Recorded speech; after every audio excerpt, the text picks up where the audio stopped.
ऐसा नहीं लग रहा है आपको कि आपकी ये हड़ताल से कुछ प्रेशर पड़ रहा था, इससे आपको उठाया? अगर कोर्ट का जजमेंट आप बताएं कि रिजर्व है, पर क्या बोलते हैं, आप उठ गए यहाँ से। अगर कोर्ट का जजमेंट उनके फेवर में आ गया तो फिर से आप बैठ, तो हमारे आप जो बोले कि कोर्ट केस चालू है, जजमेंट आ गया, उस वजह से हम ये रोक ले, तो आपके बैठने से पहले भी कोर्ट में केस चालू था, ये पिटीशन को भी मैं बात करूंगा इसमें टेक्निकल बात।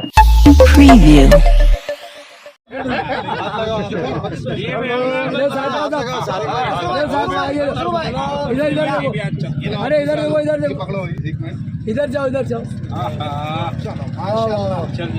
अरे भाई और एक गिलास है, एक और है। भरो में इधर ला, इधर ला। अरे पूरा लग रहा है उबेद को, और दो और दो। औरंगाबाद और उस्मानाबाद नामांतर के ताल्लुक से हम लोग यहाँ पर धरने पे बैठे थे। हम चौथे दिन के बाद एक लेटर विभागीय आयुक्त से हमारे पास आया, जिसके अंदर उन्होंने ये लिखा कि 15 सितंबर की जो गैजेट के ताल्लुक से आप लोगों की डिमांड है कि वो रद्द किया जाना चाहिए, तो वो उसके बाद 15 सितंबर के बाद एक याचिका जिसका नंबर है 11968 औरंगाबाद के अंदर, और 145 जनहित याचिका मतलब PIL दाखिल हुई भी है 15 सितंबर के बाद। इसलिए ये जो मुद्दा है ये जो तो आप कोर्ट के अधीन चले गया, और इसके अंदर जो है तो किसी भी तरीके से शासन और प्रशासन इसके अंदर मदाखिलत नहीं कर सकता। लिहाजा अब इसके ऊपर जो है तो जजमेंट जो भी निकलेगा वो आपको जो है तो आने तक आपको इंतजार करना पड़ेगा। और उसके बाद जो है तो मैंने मजीद उसके अंदर तफ्तीश करने के लिए जब ये निकाला मैंने जो कोर्ट के ऑर्डर मैंने निकाला, तो उसके अंदर ये बताया गया है कि 4 अक्टूबर के रोज जो औरंगाबाद और उस्मानाबाद के ताल्लुक से ये नई पिटीशन जो दाखिल हुई थी हिशाम उस्मानी साहब के जानिब से, तो उसका जो तो जजमेंट आ चुका है, लेकिन वो कोर्ट के अंदर अभी भी रिजर्व है। तो जैसे ही वो आ जाएगा तो फिर उसके बाद ये अगर कोर्ट का जजमेंट अगर हमारे जानिब से अगर कभी आता है औरंगाबाद और उस्मानाबाद जैसे कि वैसा अगर कभी रहता है, तो हम जो है तो ये आंदोलन खत्म करेंगे, वरना हमारा ये आंदोलन हमेशा के लिए जारी रहेगा। और हमें कोर्ट की तरफ से जो तो उम्मीद है कि जरूर हमको इंसाफ मिलेगा। मेरा नाम सैयद उबैद इनामदार है। मैं औरंगाबाद उस्मानाबाद के लिए लड़ रहा हूँ। जो नाम ये लोगों ने संभाजीनगर रखने की कोशिश कर रहे हैं, इंशाल्लाह हम उसको निस्त नाबूद करेंगे और इंशाल्लाह औरंगाबाद ही नाम रखेंगे। कुछ लोगों ने उसको समर्थन करे, हम उसको कैंसिल करेंगे इंशाल्लाह। और औरंगाबाद है और औरंगाबाद ही रहेगा। और ये जो हम हड़ताल को खत्म कर रहे हैं, खत्म नहीं कर रहे हम अभी तो कुछ लोगों के लिए कुछ बोलने के ऊपर हम लोगों ने ये हड़ताल को पोस्टपोन किए, रोक दिए।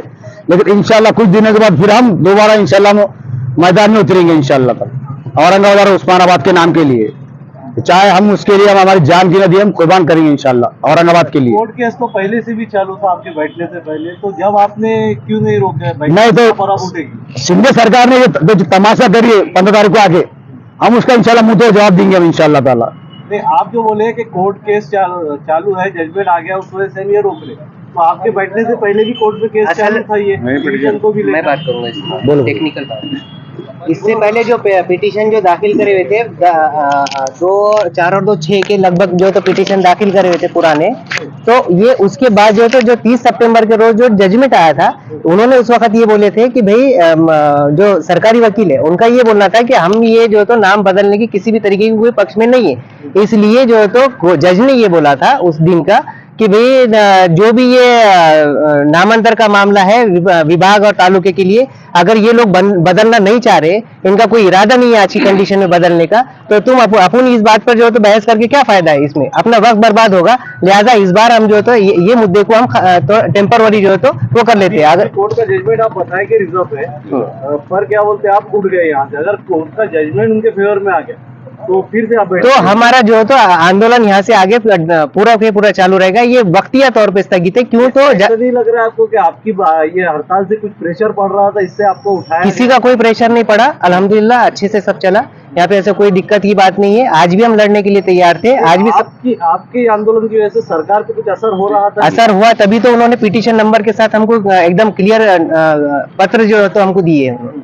उसके अंदर क्लियर कट जो है तो बता दिए उन्होंने कि भाई ऐसी ये पेटीशन की कॉपी है, ये जो है तो ये नया अभी जो उन्होंने हमको जो पत्र दिए ये वो पत्र की कॉपी है। उसके अंदर उन्होंने क्लियर कट जो है तो गैजेट दे दिया और बोले 15 तारीख के बाद 92 पिटीशन दाखिल हुए जो ये 15 सितंबर के गैजेट के ऊपर गैजेट को चैलेंज किए गए हैं। लिहाजा अब ये प्रकरण जो है तो प्रलंबित हो गया। आज भी कोर्ट में क्या बोलते पेशी है, आज भी तारीख चालू है कोर्ट के अंदर। आज भी हेयरिंग चल रहा आज भी हो सकता है ना कि कोर्ट जो रिजर्व रखे वो हो सकता है। बता दे, तो आपने आज का दिन इंतजार क्यों नहीं किया? है। आज का दिन इंतजार किए, लेकिन बड़ों के बोलने पर जो है तो थोड़ा सा रुकना पड़ा। और दूसरी बात ये है कि भाई इसका है, ये जो रिजर्व जो रखा हुआ है वो आज भी आ सकता, कल भी आ सकता, या महीने भर के बाद भी आ सकता। तो तब तक अब ये सब लोगों के बोलने के मुताबिक हम लोगों को तो कहीं ना कहीं बड़ों की बात सुनना पड़ी। साल का इनेकाद हुआ था, उसका जो अभी रात में जो लेटर मिला है वो एक IAS ऑफिसर ने दिया है। उसका ये कहना है कि भाई चूंकि मामला रिट पिटिशन दायर हो चुकी है, मामला अदालत में जा चुका है, लिहाजा आप वापस ले लो। तो हम उसी IAS ऑफिसर से पूछते हैं, क्या उस वक्त ये जब मामला अदालत में नहीं था तब आप नाम चेंज कर रहे थे? क्या आपने अदालत में लिखकर नहीं दिया था, अंडरटेकिंग नहीं किया था कि हम जो है ये नोटिफिकेशन जो है वापस ले रहे हैं? क्या ये नहीं कहा था कि नोटिफिकेशन कोर्ट में ये नहीं कहा था कि नोटिफिकेशन ये फाइनल नहीं है, हम एक फाइनल नोटिफिकेशन लाएंगे या नहीं लाएंगे? ये नहीं, ये क्या इसको ये नहीं समझता है IAS ऑफिसर को? क्या उसको ये पता नहीं है कि गवर्नमेंट ने अंडरटेकिंग देने के बाद भी औरंगाबाद में आकर इलीगल गजेट को शाये करने के लिए कई प्रोसेस से गुजरना पड़ता है। इतनी आसानी से कोई गजेट शाये नहीं होता है। आप आपके अपने नाम का गजेट बना के देखिए, आपको पता चलेगा पानी भरना पड़ता है जब गजेट बनता है, उसको शाये करना है, सारी चीजें हैं। इलीगल गजेट आता है, एक IAS ऑफिसर ये कहता है कि आपको जो क्योंकि कोर्ट का मामला है लिहाजा वापस ले लो। क्या IAS ऑफिसर को समझता नहीं है? IAS ऑफिसर ने कॉन्स्टिट्यूशन की शपथ ली है और बुनियादी हुकूक का पासबान है, वो प्रीएम्बल को जानता है। इसके बावजूद भी इनवैलिड गवर्नमेंट, जो सुप्रीम कोर्ट में इसका मैटर चल रहा है, वो उसके लिए कॉन्स्टिट्यूशन से ज्यादा अहम है, प्रीएम्बल से ज्यादा अहम है, फंडामेंटल राइट से ज्यादा अहम है। तो क्या इनको नहीं समझता? क्या इनसे जवाब नहीं तलब करना चाहिए? क्या ये अपने कानों में रुई डालकर बैठे हैं या ये अंधे हो चुके हैं?